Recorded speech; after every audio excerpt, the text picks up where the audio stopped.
tanah airku, karena tumpah darah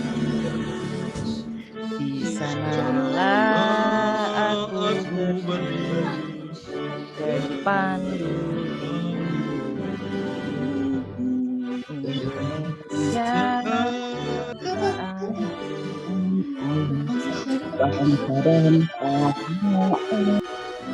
Marilah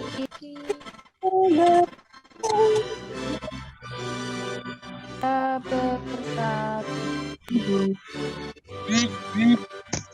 Hiduplah tanahku, hiduplah negeriku, bangsaku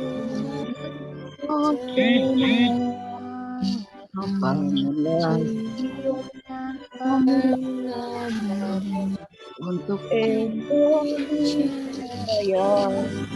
Indonesia yang merdeka, merdeka tanahku. Indonesia yang merdeka, hiduplah Indonesia. Indonesia yang merdeka, merdeka tanahku yang kucinta. Merdeka, merdeka,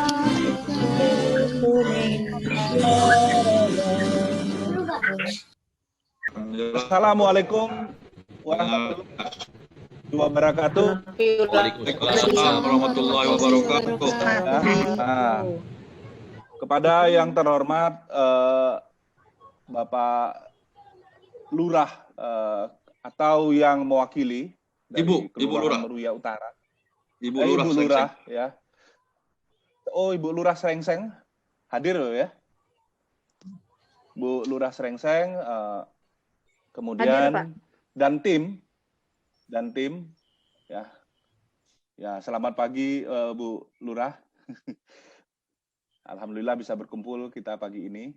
Kemudian kepada yang terhormat Ibu Dr. Inge Hutagalung sebagai Ketua PPM Mercu Buana. Kemudian kepada yang terhormat teman-teman dosen sebagai narasumber di sini ada Ibu Nurlis, saya lihat ada Pak Sabarudin tadi, kemudian ada Bu Dia Iskandar, ada Bu Nurul, ada Bu Mutia, ada Pak Laras ya. Mohon maaf kalau saya tidak sempat melihat beberapa dosen yang lain yang terlibat. Ya. Kemudian juga yang terhormat dan yang saya banggakan para peserta dari pelatihan ya sektor UMKM ini. Ya. Alhamdulillah ya di pagi yang cerah ini berkat rahmat Allah Subhanahu wa taala kita hari ini bisa berkumpul di pagi ini. Salawat dan salam kita ucapkan kepada Nabi junjungan kita, Nabi besar Muhammad sallallahu alaihi wasallam ya, bahwa dia membawa kita dari dunia kegelapan menjadi dunia yang terang benderang seperti ini ya. Jadi dunia terang benderang seperti ini sangat sayang kalau tidak kita manfaatkan sebagai umatnya ya, bahwa kita adalah menjadi makhluk pembelajar. Kalau kita menjadi makhluk pembelajar, maka kita harus memberikan apa yang sudah kita pelajari kepada pihak lain yang masih membutuhkan untuk memahami apa yang telah kita pelajari.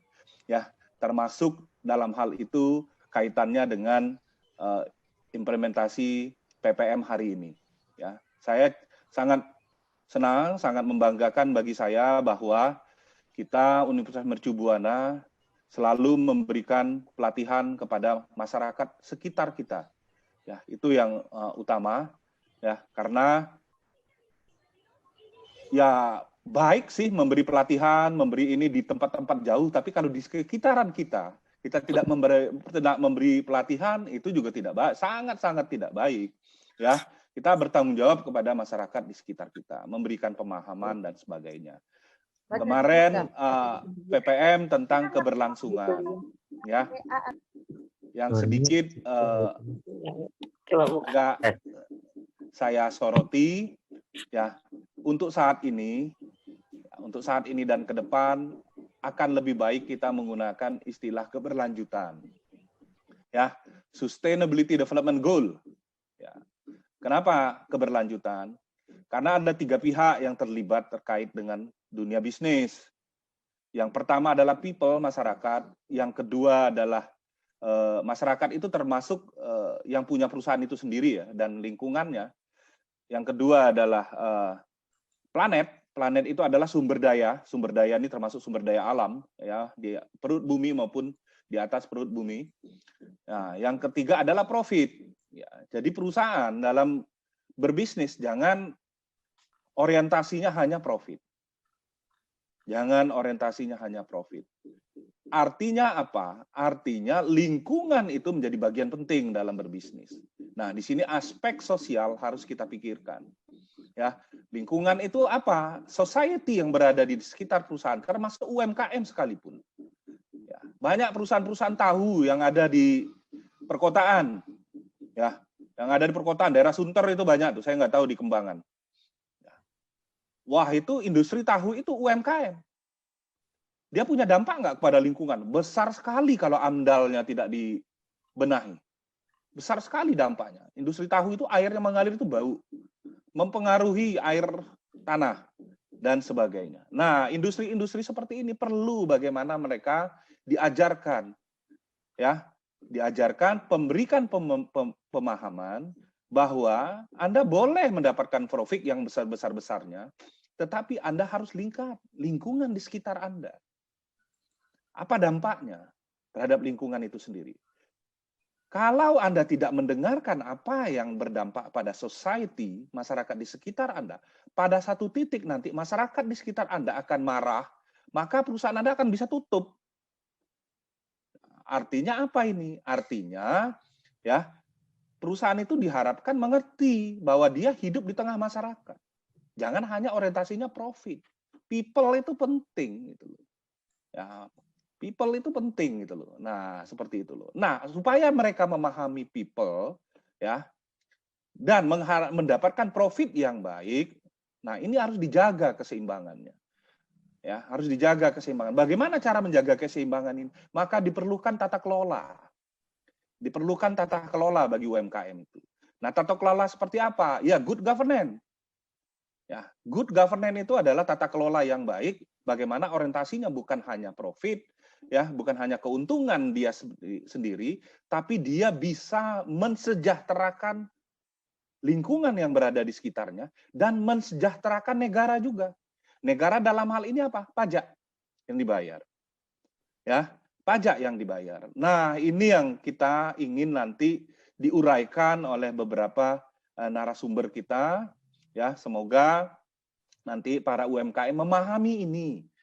Kalau Anda orientasinya profit dan tidak memperhatikan lingkungan di sekitar Anda, ya, berarti saya berani mengatakan, kalau Anda seorang Muslim, Anda bukan seorang makhluk Nabi Muhammad SAW. Ya, nah, seperti itu. Ini saya berani mengatakan seperti itu karena kita itu sudah jelas ajaran itu ada semua di Al-Qur'an dan hadis. Ya, ini Pak Ustadz ada di sini, Pak Sabar, paham betul itu. Nanti mohon juga bisa dikaitkan terkait ini ya. Nah, seperti itu.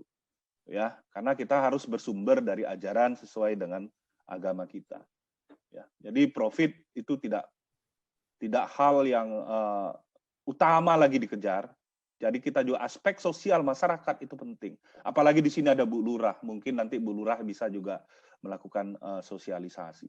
Jadi kita tidak hanya berharap ekonomi tumbuh, tapi kita juga berharap pengertian masyarakat akan lingkungan juga tumbuh. Seperti dengan teori legitimasi kalau di dalam dunia riset dan dunia pendidikan. Nah, mungkin itu yang bisa saya tambahkan. Semoga apa yang saya sampaikan walaupun singkat akan diperjelas oleh para narasumber sehingga dari sekarang inilah sebelum pengusaha itu menjadi besar, dia mengerti, dia memahami akan lingkungan sekitar, society, kemudian juga bagaimana penggunaan sumber daya yang tidak berlebihan. Ya, karena sumber daya yang berlebihan, apalagi non-renewable yang tidak dapat diperbaharui, itu akan mempengaruhi kehidupan manusia di masa yang akan datang untuk anak cucu kita. Nah, itu saja dari saya. Ya, kalau ada kata yang salah saya mohon maaf. Mudah-mudahan ini bisa dipahami. Saya harus menyampaikan ini karena ini UMKM ya, yang pada satu titik nanti menjadi besar, dan mudah-mudahan nanti dosen-dosen kami dari Mercu Buana akan memperjelas ini lebih detail. Ya, itu saja. Assalamualaikum warahmatullahi wabarakatuh. Waalaikumsalam warahmatullahi wabarakatuh. Terima kasih Bapak Dekan, Bapak Bisnis untuk memberikan sambutan. Selanjutnya, sambutan Ketua Pusat Pengabdian pada Masyarakat Universitas Mercu Buana kepada Ibu Dr. Inge Hutagalung MSI, kami persilahkan. Terima kasih. Sebelumnya, saya ingin tes suara dulu. Apakah suara saya terdengar dengan jelas? Jelas, Ibu. Jelas, Bu. Sangat jelas, Bu. Jelas. Ya, jelas. Ya, terima kasih. Bismillahirrahmanirrahim. Yang kami hormati dan kami banggakan, Dekan Fakultas Ekonomi dan Bisnis Universitas Mercu Buana, Dr. Harnovinsah. Yang kami hormati, Lurah Kelurahan Srengseng, Ibu Hajah Rusmini. Yang kami banggakan dan kami sayangi para narasumber pada pagi hari ini dan juga untuk esok hari, serta peserta webinar yang berbahagia. Assalamualaikum warahmatullahi wabarakatuh. Selamat pagi dan salam sejahtera bagi kita semua. Pertama-tama, marilah kita panjatkan puji syukur kehadirat Allah Subhanahu wa Ta'ala yang telah melimpahkan rahmat-Nya, karunia-Nya, sehingga kita dapat berkumpul pada rangkaian kegiatan webinar pengabdian kepada masyarakat Fakultas Ekonomi dan Bisnis Universitas Mercu Buana dalam kondisi sehat walafiat. Karena kita pahami sekarang angka COVID itu terus melaju dan alhamdulillah kita termasuk golongan yang dilindungi oleh Allah Subhanahu wa Ta'ala dari virus yang mengerikan tersebut. Bapak dan Ibu peserta webinar sahabat PPM, pagi ini tema webinar kita adalah tentang bisnis.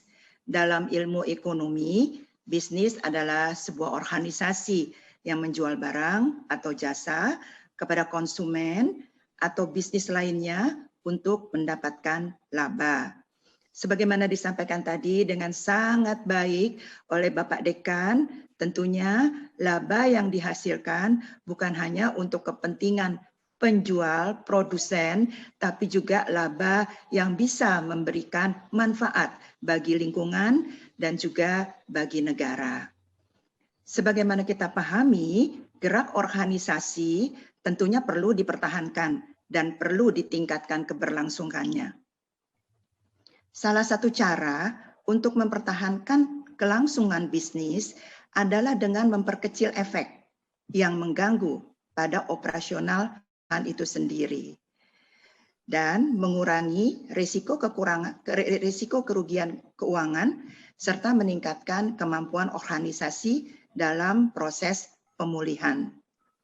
Menyadari kondisi keberlangsungan bisnis yang tidak mudah dan sebagai wujud nyata kepedulian terhadap masalah sosial masyarakat, alhamdulillah pada pagi hari ini di tengah-tengah kita telah hadir para dosen dari Fakultas Ekonomi dan Bisnis Universitas Mercu Buana yang insya Allah selama 2 hari akan siap berbagi pengalaman, siap berbagi ilmu, dan siap berbagi kiat seputar strategi keberlangsungan bisnis melalui implementasi good governance khususnya di sektor UMKM dan koperasi.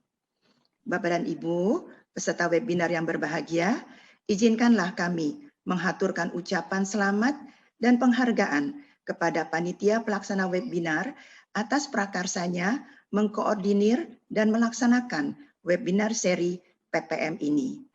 Harapan kami kerjasama dengan kelurahan di lingkungan Kecamatan Kembangan, wabil khusus dengan Kelurahan Srengseng dapat berlanjut dalam kegiatan pengabdian masyarakat lainnya. Semoga ilmu yang diberikan pada kesempatan ini bisa membuka wawasan dan menambah pengetahuan. Sebagai penutup, izinkanlah kami menyampaikan sebuah pantun. Kicau kutilang di pohon kenari, menambah ceria suasana pagi. Selamat mengikuti webinar hari ini. Bisnis lancar, keluarga berseri. Terima kasih. Wabillahi taufik wal hidayah. Wassalamualaikum warahmatullahi wabarakatuh. Waalaikumsalam warahmatullahi wabarakatuh. Terima kasih pada Ibu Dr. Inge Hutagalung MSI sudah memberikan sambutan. Selanjutnya adalah sambutan dari Kepala Kelurahan Srengseng, Ibu Haja Rusmini. Kami persilakan.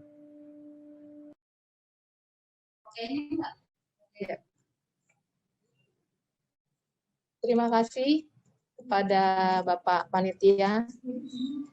Bismillahirrahmanirrahim. Assalamualaikum warahmatullahi wabarakatuh.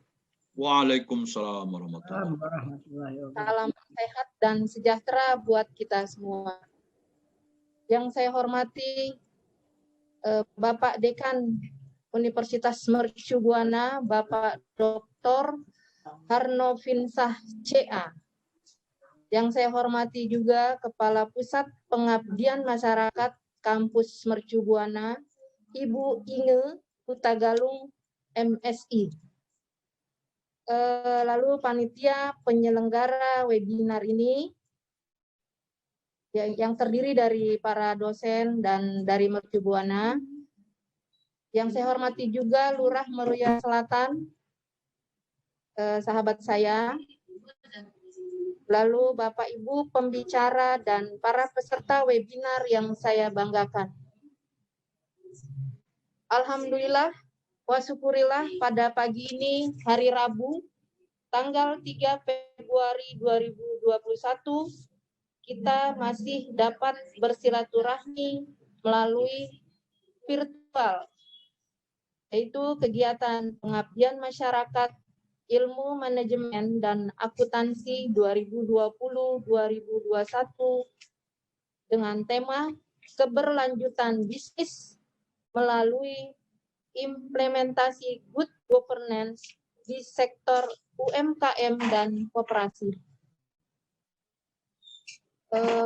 Bapak Ibu, semoga kegiatan ini dapat berjalan dengan lancar dan bermanfaat. Harapan saya ingin para peserta yang terdiri dari Karang Taruna dan PKK menghasilkan UMKM operasi yang berkualitas dengan manajemen yang baik.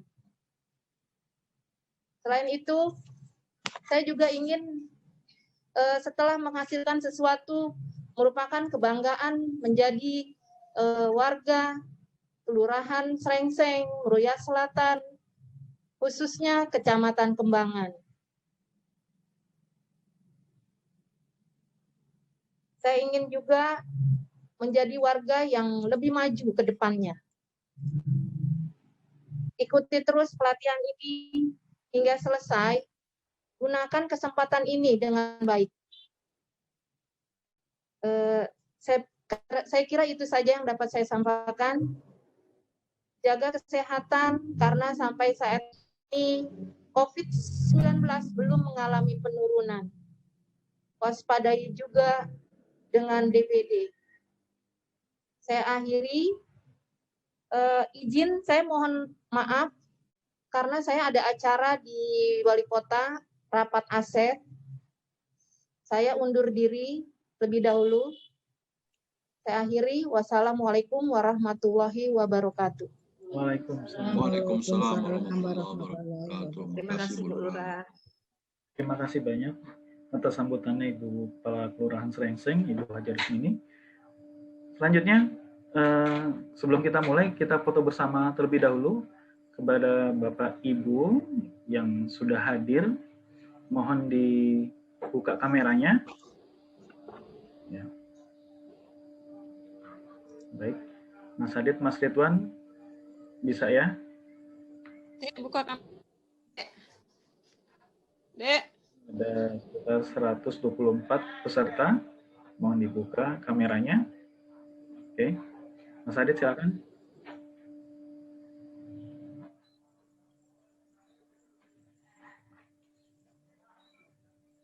Ya. Mas Adit. Baik, ya kita foto 1, 2, 3.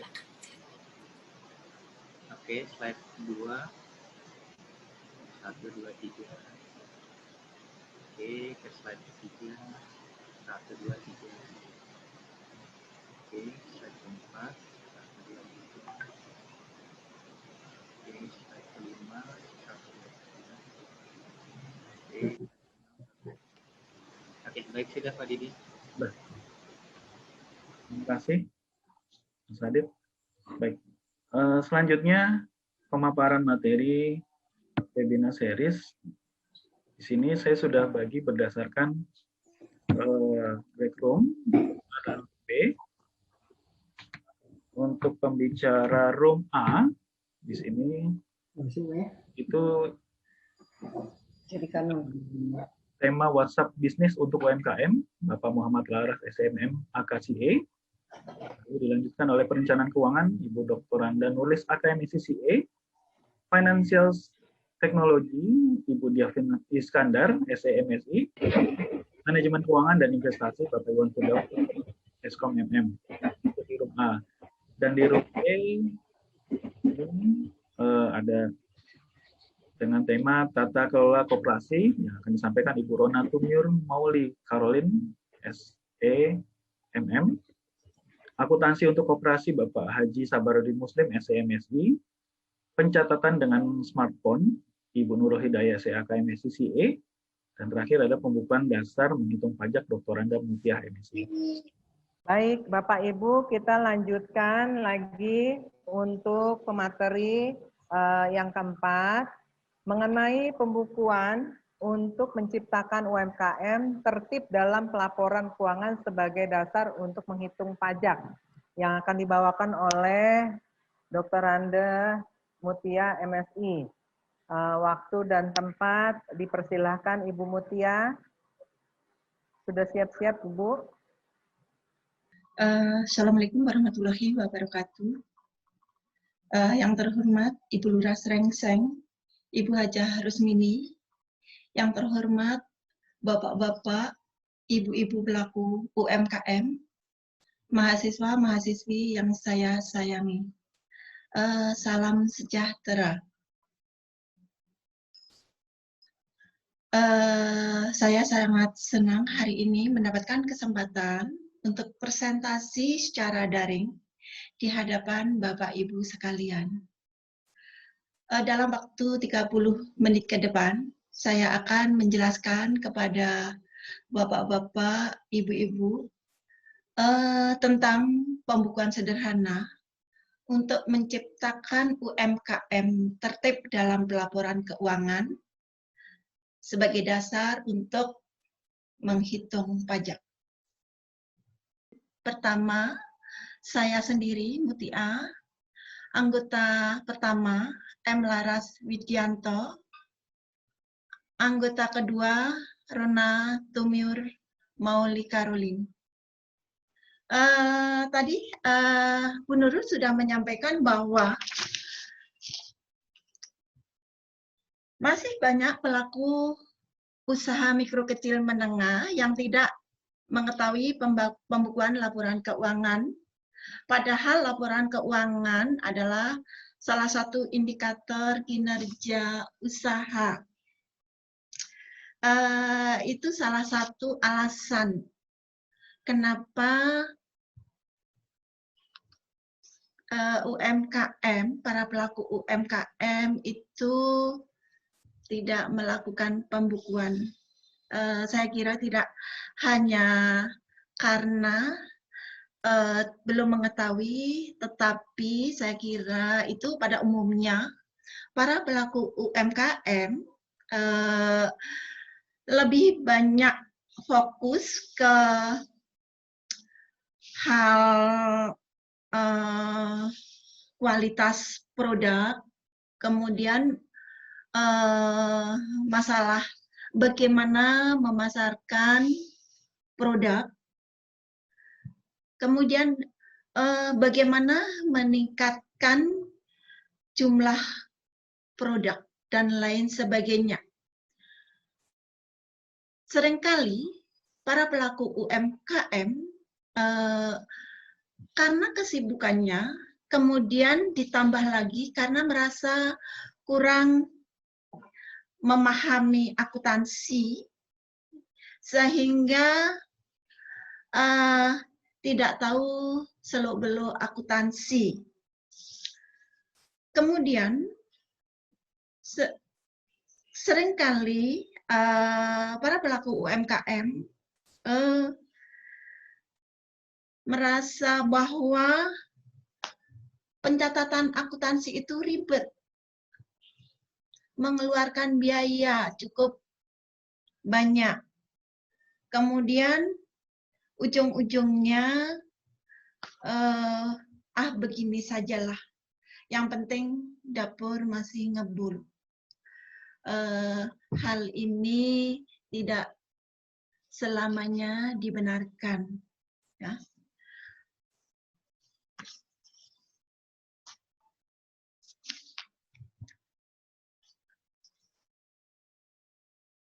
Pembukuan UMKM itu sangatlah penting. Melalui pembukuan, semua biaya operasional dapat diketahui dengan jelas. Berdasarkan data pembukuan, bisa dijadikan sebagai dasar perencanaan usaha untuk kedepannya. Oleh karena itu, pembukuan itu sangatlah penting. Ya. Di samping itu,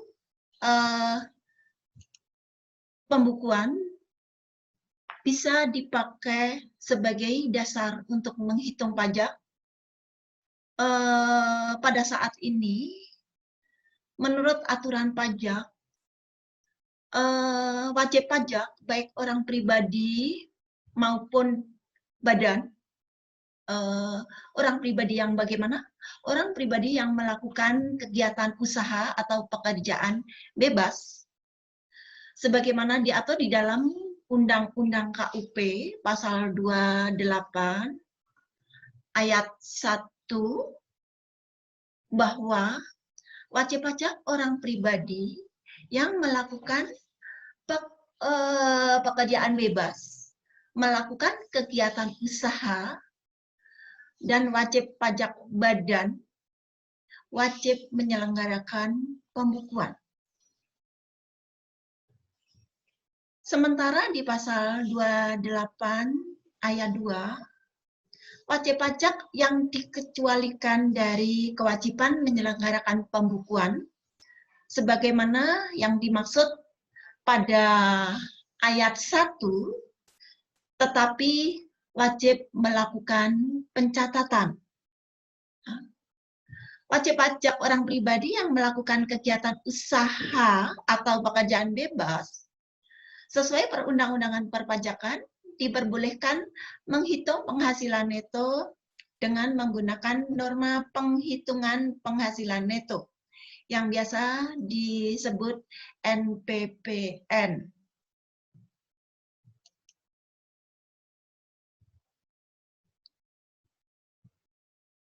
Tadi di pasal 28 ayat 1, bahwa orang pribadi yang mempunyai pekerjaan bebas atau wajib pajak badan wajib melakukan pembukuan. Apa sih pembukuan?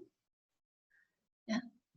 Yang dimaksud pembukuan di sini adalah proses pencatatan yang dilakukan secara teratur untuk mengumpulkan data dan informasi keuangan meliputi harta, kewajiban, modal, biaya, penghasilan, serta jumlah perolehan dan penyerahan barang atau jasa. Sementara pencatatan terdiri atas data yang dikumpulkan secara teratur tentang peredaran atau penerimaan bruto dan atau penghasilan bruto sebagai dasar untuk menghitung pajak terutang. Hal ini sebagaimana diatur di dalam pasal 28 ayat 9. Jadi definisi pencatatan ini pun secara detail diatur di dalam pasal 28 ayat 9.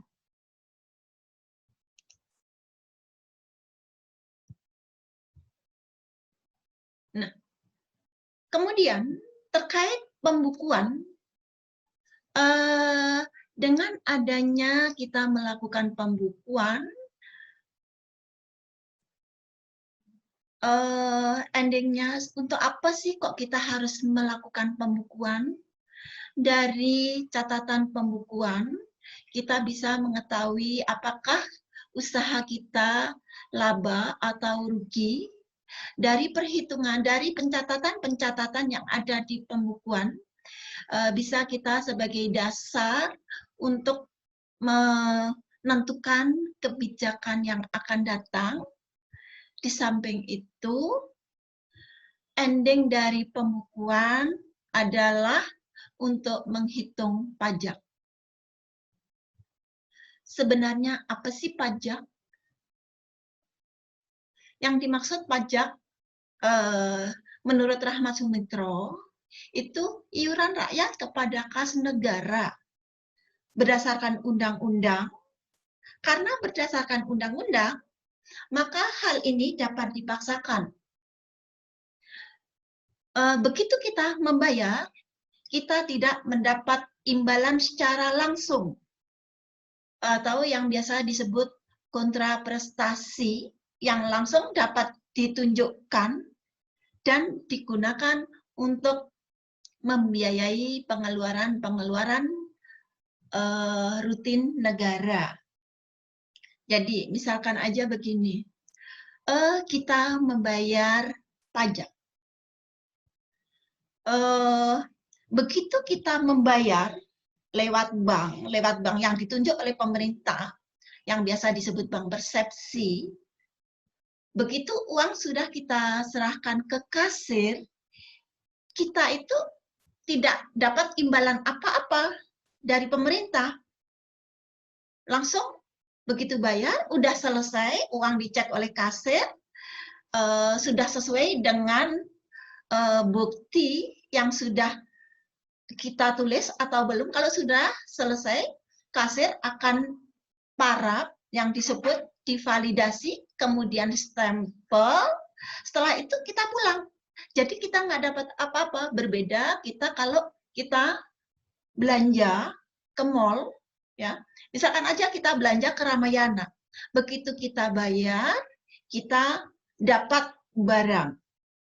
Jadi kalau kita beli, begitu kita bayar, kita dapat imbalan berupa barang. Berbeda dengan pajak. Nah, pajak ini sebenarnya dapat imbalan, cuma tidak langsung pada saat itu. Sehingga tidak dapat kita ketahui secara langsung. Jadi, imbalannya itu tidak langsung. Kok tidak langsung? Kenapa? Karena pajak yang kita bayarkan ke pemerintah, uang pajak itu oleh pemerintah dipakai untuk membiayai fasilitas-fasilitas umum. Misalkan untuk membangun gedung sekolah-sekolah, untuk membangun tempat-tempat ibadah, untuk membangun jalan-jalan umum, untuk membangun jembatan, untuk membangun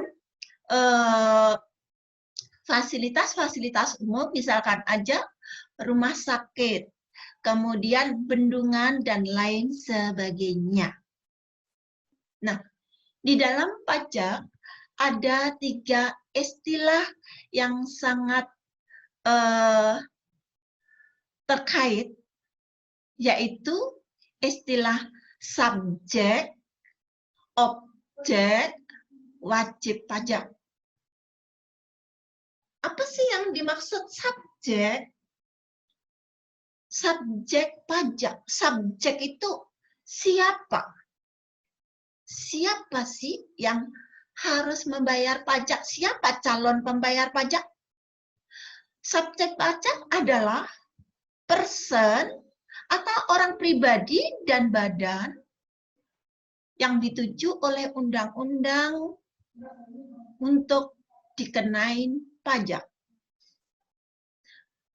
Karena ini istilahnya dituju, berarti baru dituju, berarti belum membayar.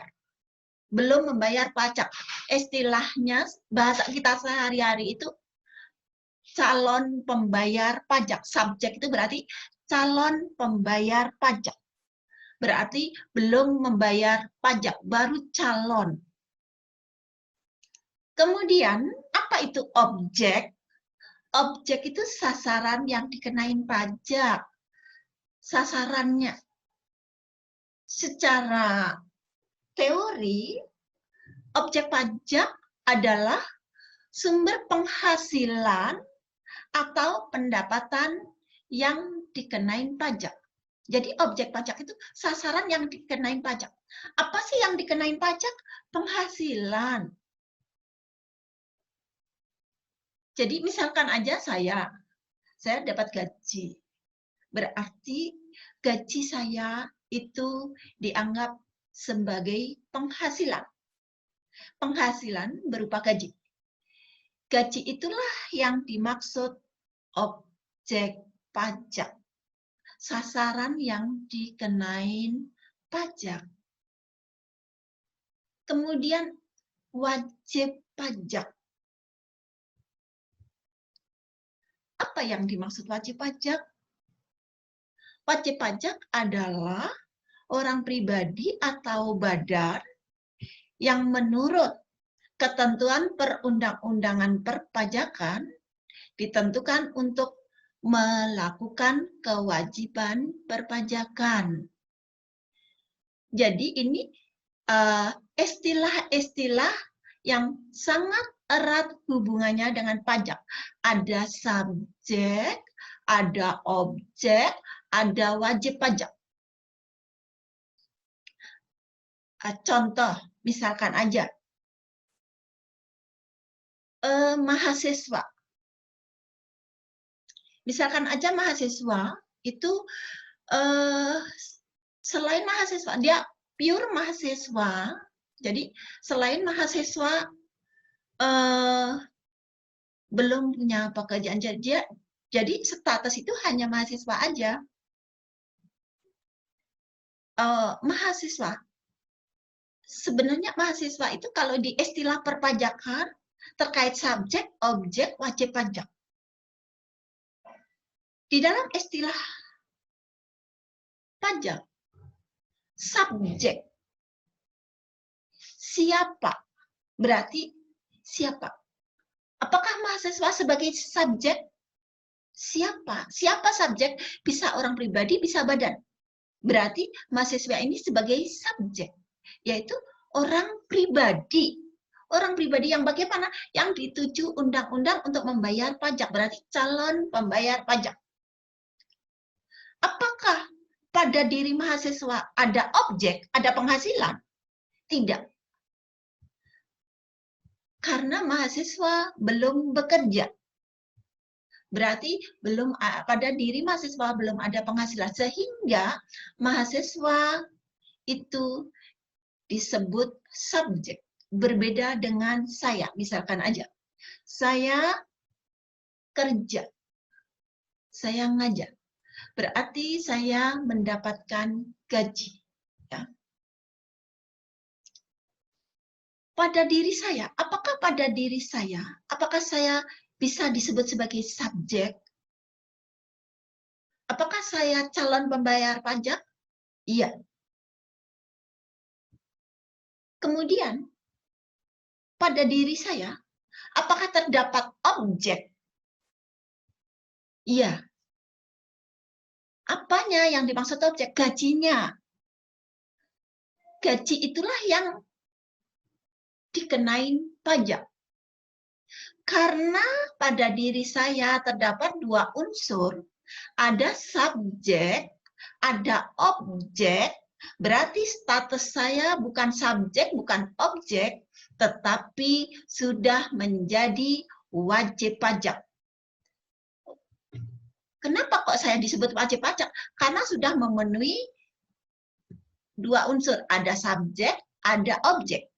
Karena ada subjek, ada orangnya, ada objek, ada penghasilan.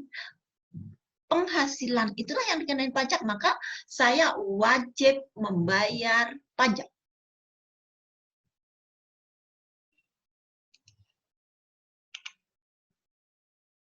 Kemudian, terkait dengan objek. Tadi ada objek. Ya. Dalam pasal 4, Undang-Undang PPH diatur tentang objek pajak. Objek atau sasaran yang dikenain pajak. Di dalam objek, apa sih objek pajak? Objek itu penghasilan. Apa sih penghasilan? Setiap tambahan kemampuan ekonomis yang diterima atau diperoleh wajib pajak, baik yang berasal dari Indonesia maupun dari luar Indonesia, yang dapat dipakai untuk konsumsi atau menambah kekayaan wajib pajak yang bersangkutan dengan nama dan dalam bentuk apapun. Itu definisi penghasilan. Objek itu penghasilan. Apa penghasilan? Setiap tambahan kemampuan ekonomis dan seterusnya. Di dalam pasal 4, penghasilan itu diatur di dalam 3 ayat atau dikelompokkan dalam 3 ayat. Ada pasal 4 ayat 1 mengenai objek pajak, yaitu penghasilan yang dikenain pajak. Pasal 4 ayat 2 yaitu penghasilan yang dikenain pajak bersifat final. Pasal 4 ayat 3 yaitu penghasilan dikecualikan dari objek.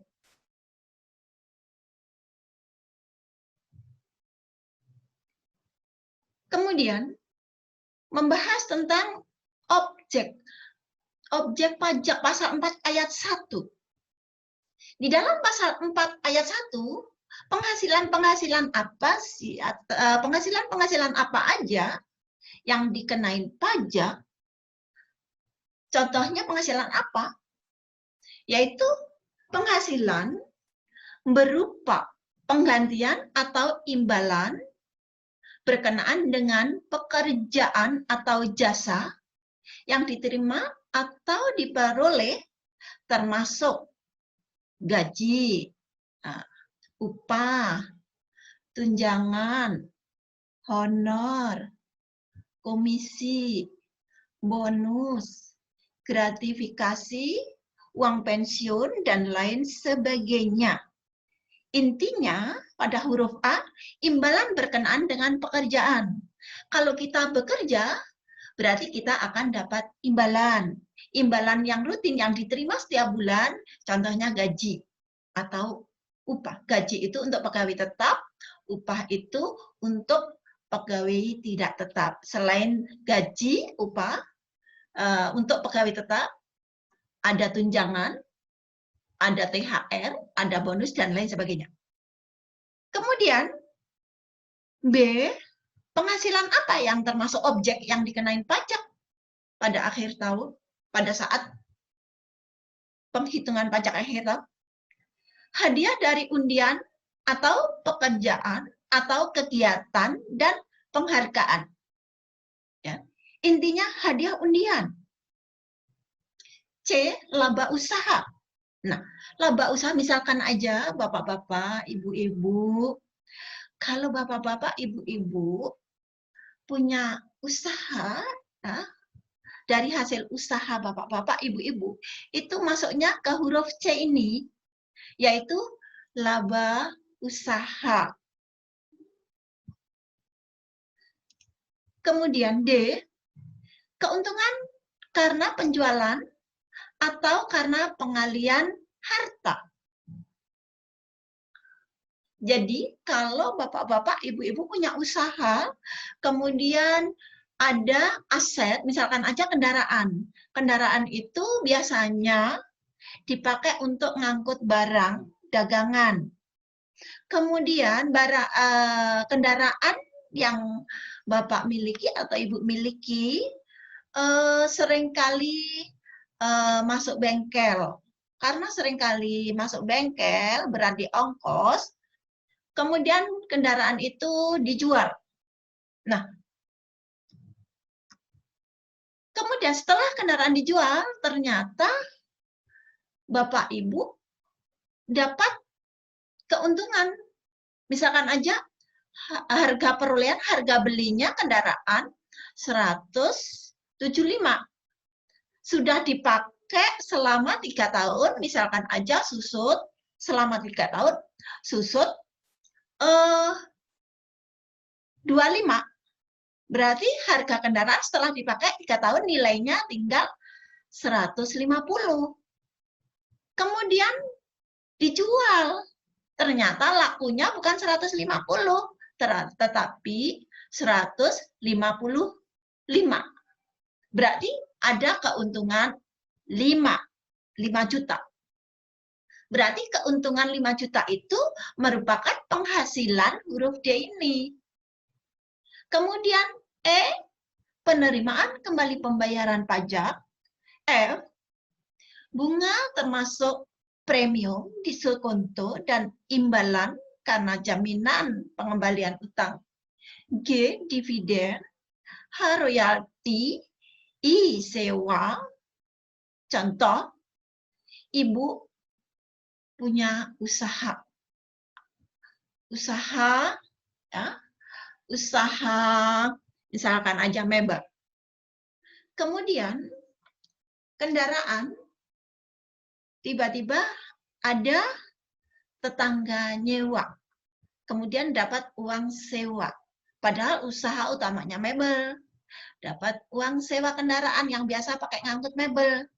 Nah, uang sewa itu berarti dianggap huruf I ini, penghasilan huruf I. Kemudian C, penerimaan atau perolehan pembayaran berkala. K, keuntungan karena pembebasan utang. L, keuntungan selisih kurs. M, selisih lebih karena penilaian kembali aktiva. N, premi asuransi. O, iuran yang diterima perkumpulan dari anggota. P, tambahan kekayaan neto yang berasal dari penghasilan yang belum dikenain pajak. Q, penghasilan dari usaha berbasis syariah. R, imbalan bunga. S, surplus BI. Itulah penghasilan-penghasilan yang merupakan objek pajak. Objek pajak itu dikenain pajak.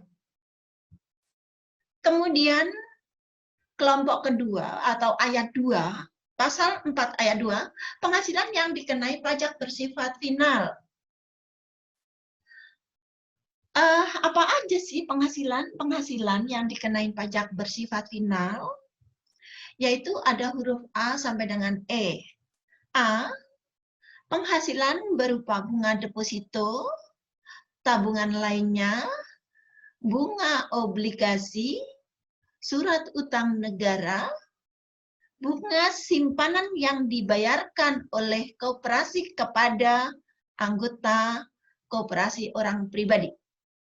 B, penghasilan berupa hadiah undian. C, penghasilan dari transaksi saham dan sekuritas lainnya. D, penghasilan dari transaksi pengalian harta berupa tanah dan atau bangunan. usaha jasa konstruksi, usaha real estate, dan persewaan tanah dan atau bangunan. Penghasilan tertentu lainnya yang diatur dengan dan atau berdasarkan peraturan pemerintah. Jadi, di dalam pasal 4 ayat 2, ini terkait dengan usaha bapak-bapak, ibu-ibu yang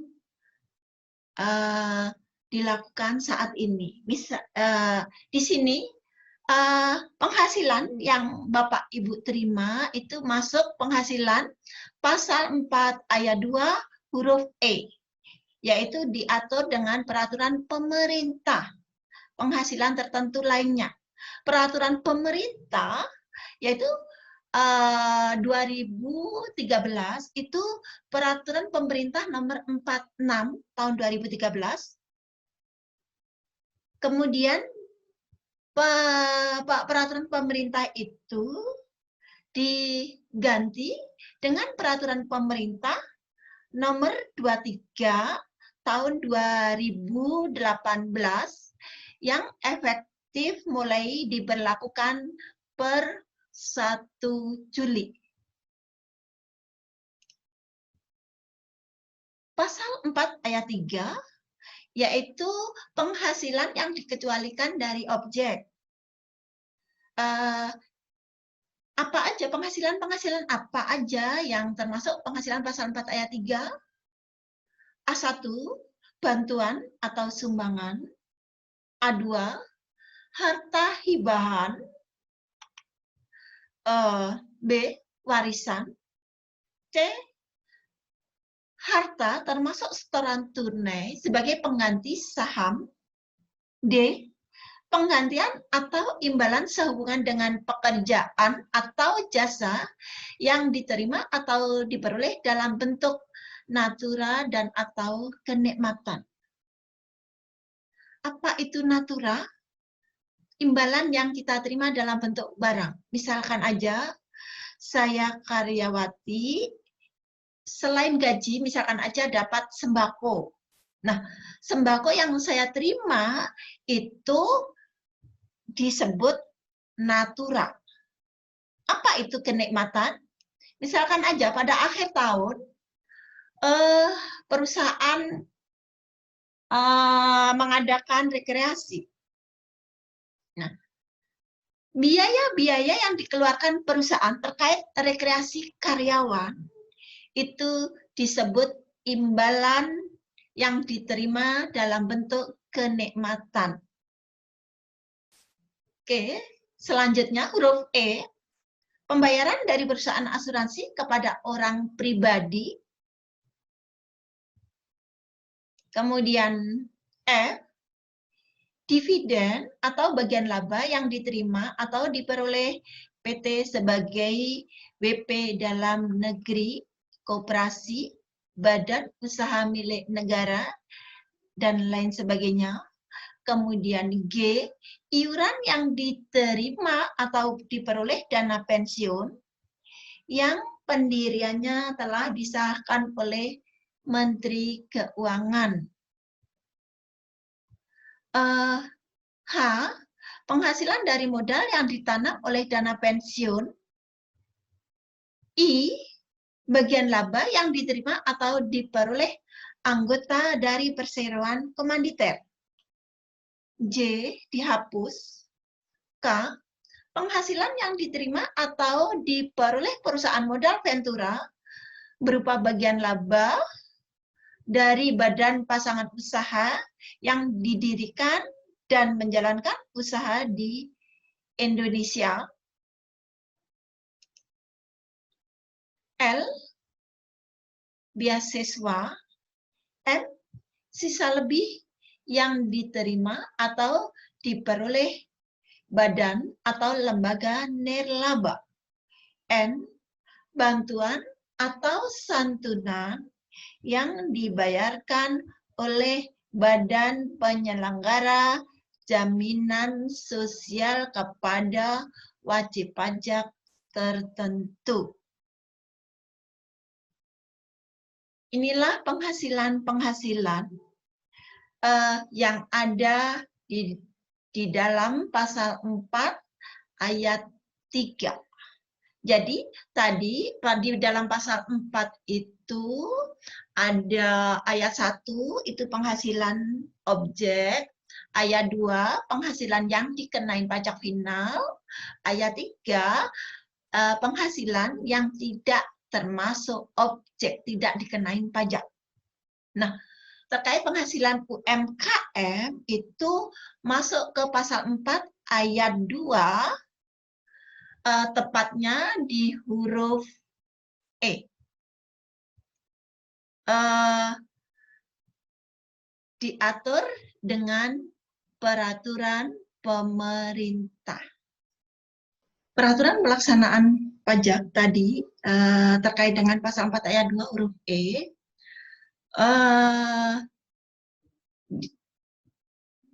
yaitu diatur dengan peraturan pemerintah nomor 46 tahun 2013 sebagaimana dirubah dengan PP nomor 23 tahun 2018. Di dalam PP nomor 46 tahun 2013 besarnya penghasilan wajib pajak yang diperoleh dari usaha yang memiliki peredaran bruto di bawah 4,8 miliar dalam 1 tahun pajak. Omset atau peredaran bruto yang dimaksud merupakan jumlah peredaran bruto semua gerai, outlet, maupun counter atau semacamnya, baik itu pusat maupun cabang. Ketentuan pembayaran pajak terhutang sebesar 1% dari jumlah peredaran bruto.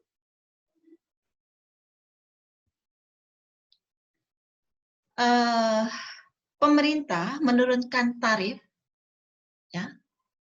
Hal ini karena PP nomor 6 tahun 2013 dinilai memiliki sejumlah kekurangan. Oleh karena itu perlu disesuaikan dengan kondisi perekonomian terkini.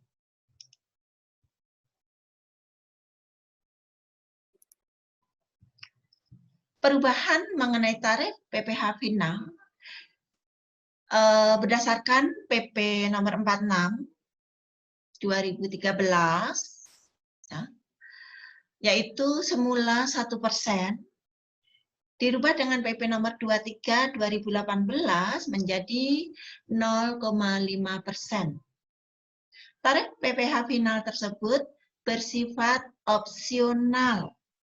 Ketentuan ini bersifat opsional karena wajib pajak badan dapat memilih untuk mengikuti skema tarif PPh final 0,5% atau menggunakan skema Undang-Undang PPh, yaitu Undang-Undang Nomor 36 Tahun 2008 tentang pajak penghasilan. Jangka waktu pengenaan PPh final 0,5% ditetapkan sebagai berikut. Wajib pajak orang pribadi jangka waktunya 7 tahun, wajib pajak badan 4 tahun, wajib pajak badan perseroan terbatas 3 tahun.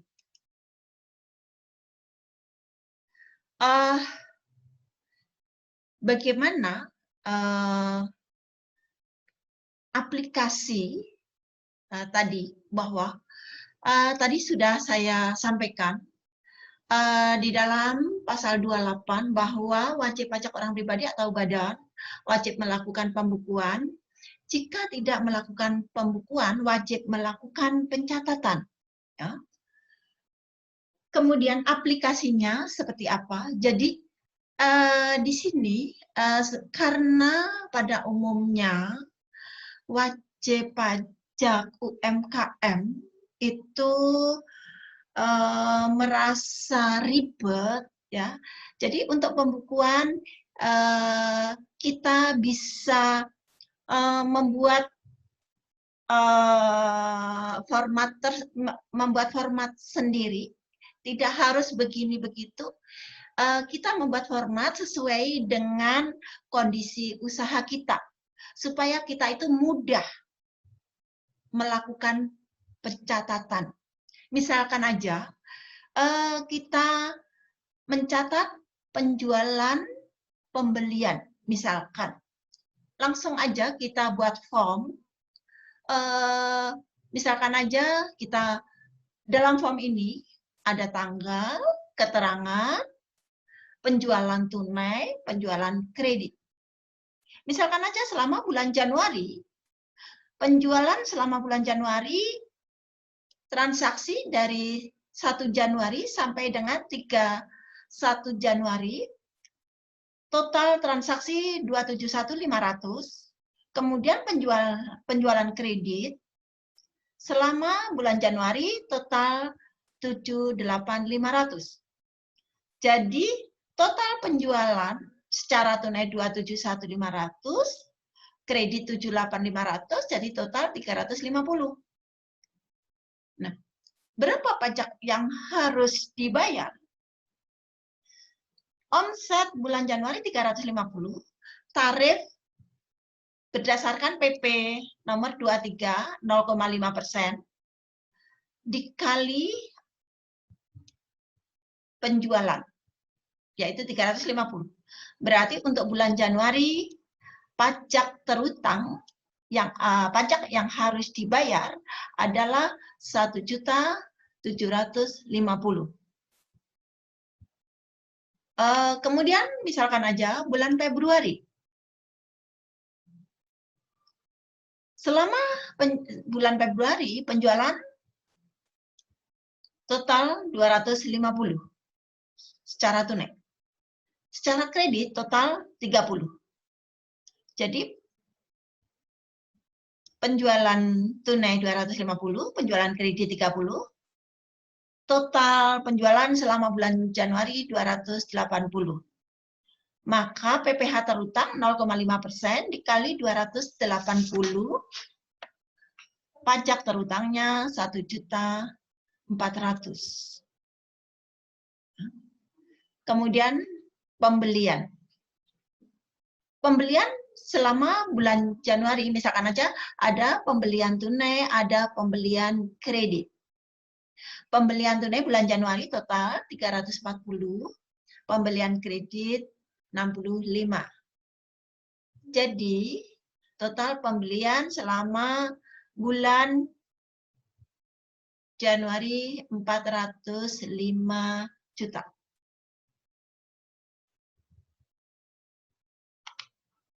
Kemudian pembelian bulan Februari, misalkan aja untuk pembelian tunai selama bulan Februari, selama sebulan, adalah 290, sedangkan pembelian secara kredit selama bulan Februari 135. Jadi 190 juta ditambah 135 juta, total 425 juta.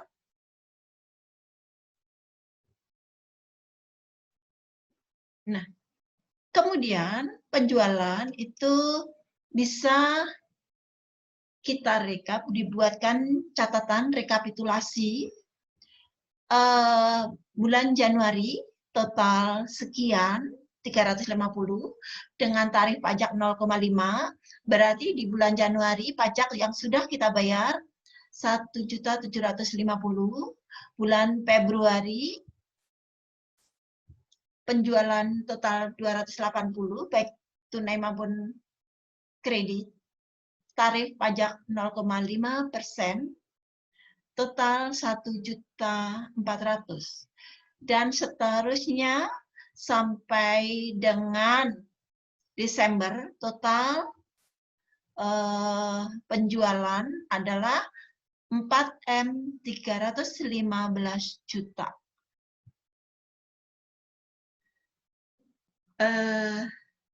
Demikian beberapa hal yang bisa saya sampaikan.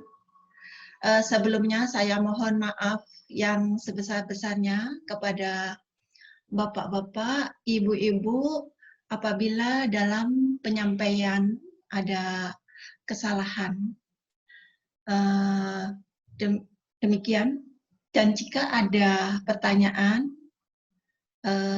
terkait materi yang saya sampaikan, silahkan.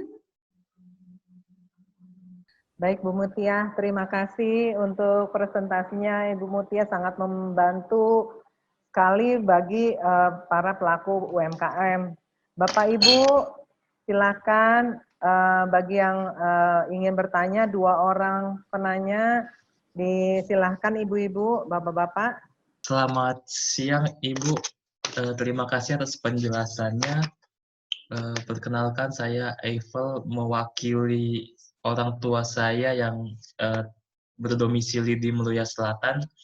Izin bertanya Bu, jadi apabila kita sebagai pelaku UMKM ingin melakukan pembukuan tapi masih sering lupa mencatat, nah itu apakah ada resikonya Bu terkait pajak? Ya, itu pertanyaan saya Bu. Terima kasih. Baik, terima kasih. Jadi, bagaimana kalau UMKM lupa melakukan pencatatan? Akibat dari kelupaan tersebut, otomatis pembukuannya tidak benar, ya, informasinya tidak lengkap. Sehingga karena informasinya tidak lengkap, pajaknya tidak bisa dihitung, tentunya Anda tidak bisa membayar pajak dengan baik. Kemungkinan demikian. Kemudian selanjutnya, gimana risiko dengan pajak? Apakah ada risikonya? Yang pasti ada. Cuma risiko itu tidak secara langsung, mungkin beberapa saat kemudian, beberapa waktu kemudian, bisa bulan, bisa tahun, di mana pihak Fiskus akan mengirimkan surat tagihan pajak, di mana Fiskus untuk menentukan pajaknya karena tidak ada data, menentukan pajak secara sepihak berdasarkan kira-kira, berdasarkan informasi yang diterima. Nah, tagihan itu selain pokok akan dikenakan sanksi berupa bunga. Mau tidak mau, wajib pajak UMKM akan membayarnya. Kenapa? Karena tidak bisa membuktikan bahwa sekian loh penghasilan dalam waktu sebulan, bulan ini, kemudian berikutnya. Itulah kelemahan jika kita tidak melakukan pembukuan dengan baik. Demikian, terima kasih. Selamat siang Ibu. Ya, Selamat siang. Dengan siapa Ibu? Sebutkan nama di Ibu ya, dari Meruya kelurahan. Oh baik, baik Bu. Ya Ibu, sebenarnya mau sharing aja nih, seperti yang Ibu dosen tadi bilang ya, beda pencatatan sama pembukuan. Ini ada sebenarnya aplikasi yang bisa membantu UMKM kecil yang cuma buat pencatatan. Jadi ini udah saya pakai. Ya itu alhamdulillah sih memang membantu. Jadi nanti kita bisa lihat ada. Mohon maaf dengan Ibu siapa atau Mbak siapa? Bu Rafi ya? Iya, Ibunya Ayu, Bu. Bunya Ayu. Ibu ya. Ayu. Iya. Dari kelurahan mana Ibu Ayu? Saya Meruya Selatan, Bu. Meruya Selatan. Oke, Meruya Selatan. Oke, gimana Ibu Ayu? Ya, jadi yang tadi yang mengenai pencatatan UMKM itu sudah ada sih Bu sebenarnya melalui aplikasi yang sangat mudah gitu kan. Tapi kita semua bisa dapat nih tentang misalnya ada tagihan hutang atau piutang kita dan pencatatan lain-lainnya yang simpel-simpel, misalnya belanja sehari-hari apa gitu-gitu kan. Terus penjualan kita berapa, itu simpel banget, terus sudah saya gunakan. Tapi Bu, kita ini kan mikro UMKM sebenarnya, pencatatan tuh sudah semua dilakukan. Terus jadi mikro itu Bu modalnya tuh nggak terlalu besar, jadi kan modal yang kita punya nih sehari-hari kita pakai lagi gitu kan. Susah sekali buat kita tuh untuk membedakan, untuk memisahkan antara rumah tangga sama bisnis gitu kan.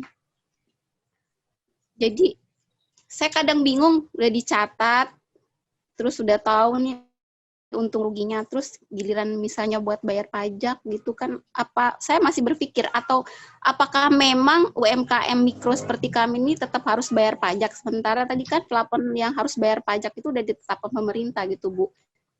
Gimana nih Bu maksudnya solusinya? Makasih Bu. Oke, baik Ibunya Ayu, saya akan coba menjawab. Oke, kita seringkali kendalanya kalau usaha mikro itu kan antara pribadi dengan usaha. Oke, ya emang itulah kendala dari nenek moyang kita ya.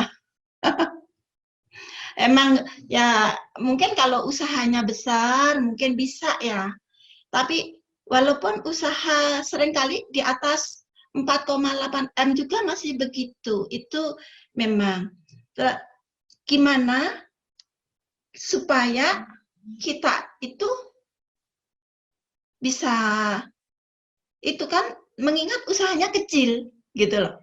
Apakah harus bayar pajak gitu kan? Kalau masih memang secara teori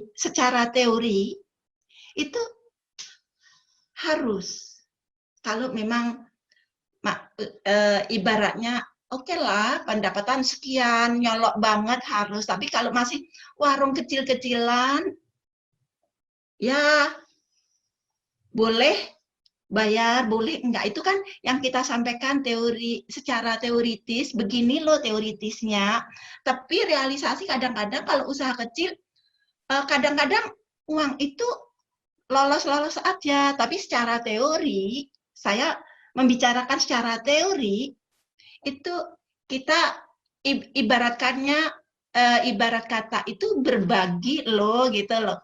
Berbaginya ke negara itu akan dikembalikan ke masyarakat. Ngembalikannya gimana? Kadang dalam bentuk jalan raya, dalam bentuk fasilitas umum, sekolah, pembangunan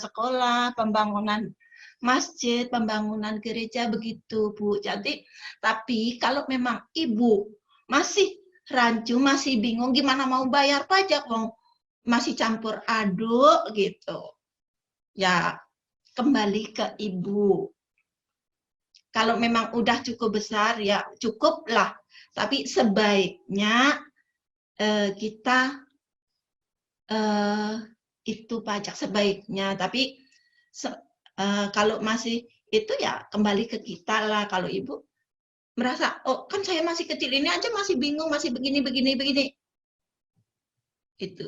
Tapi secara teori memang harus bayar pajak, tapi kalau untuk Ibu, karena untuk supaya bisnis Ibu itu lebih cepat berkembang, atau mungkin karena Ibu masih pontang-panting dengan modal, dengan itu ya kembali ke kita masing-masing. Baik, Bu itu Mutia. Ibu Ayu. Ya, baik Bu Mutia. Kembalikan lagi Bu Ayu, kira-kira seperti itu ya Bu.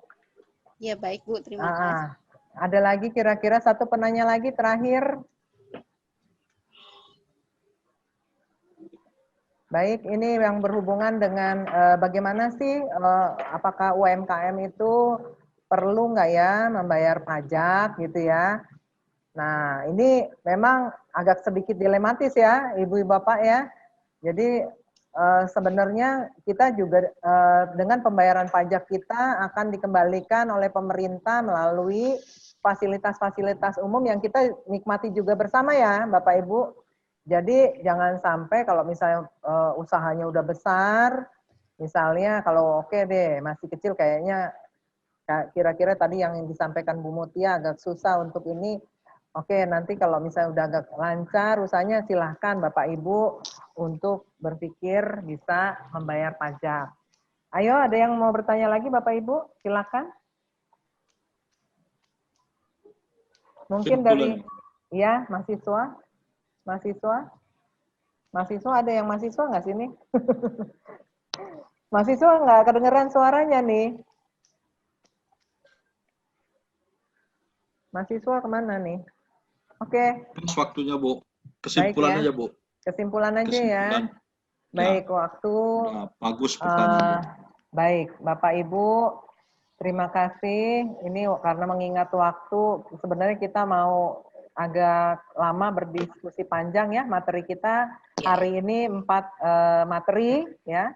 Di mana materi kita itu sudah berbicara tadi mengenai bagaimana pembentukan dan tata kelola koperasi, begitu juga tentang teknologi WhatsApp ya, tentang keberlanjutan UMKM melalui kontinuitas pencatatan transaksi berbasis digital smartphone, terus juga berhubungan dengan laporan keuangan untuk koperasi dan juga untuk laporan bagaimana kita membuat laporan pajak atau melaporkan pajak ya untuk UMKM. Jadi Bapak Ibu demikianlah acara kita hari ini, materi kita hari ini. Sampai hari ini sudah selesai, alhamdulillah sudah selesai.